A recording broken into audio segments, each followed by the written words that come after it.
नमस्कार मित्रांनो, मी विश्वास आव्हाड. मित्रांनो, लाडकी बहीण योजनेअंतर्गत लाडकी बहीण ई-KYC कशी करायची हे सांगतो एका मिनिटात. तर व्हिडिओ शेवटपर्यंत पहा.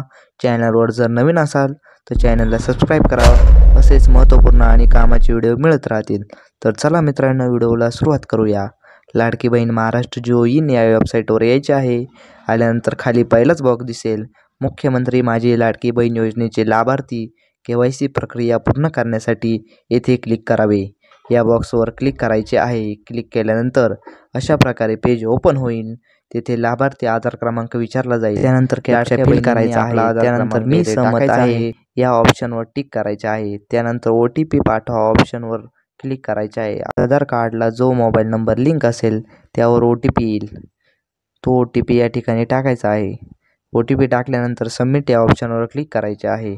क्लिक केल्यानंतर अशा प्रकारे पेज ओपन होईल. तेथे वडिलांचा किंवा पतीचा आधार क्रमांक टाकायचा आहे. आधार क्रमांक टाकल्यानंतर कॅप्चा टाकायचा आहे. मी सहमत आहे या ऑप्शनवर टिक करायचे आहे. OTP पाठवा या ऑप्शनवर क्लिक करायचे आहे.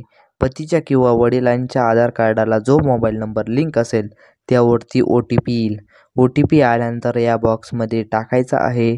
टाकल्यानंतर सबमिट या ऑप्शनवर क्लिक करायचे आहे. क्लिक केल्यानंतर अशा प्रकारे वडिलांचे पतीचे नाव दाखवण्यात येईल. या ठिकाणी जात, प्रवर्ग, त्यावरती आपली ST, OBC कोणती जी कॅटेगरी असेल त्यावर क्लिक करायचे आहे. येथे पहिला ऑप्शन होय करायचे आहे व दुसरा ऑप्शन पण होय करायचे आहे.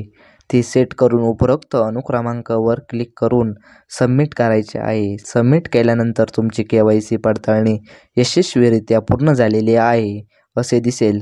महत्त्वपूर्ण असा व्हिडिओ होता. चॅनलवर नवीन असाल तर चॅनलला सबस्क्राईब करा. असेच महत्त्वपूर्ण आणि कामाचे व्हिडिओ मिळत राहतील. धन्यवाद. जय हिंद, जय महाराष्ट्र.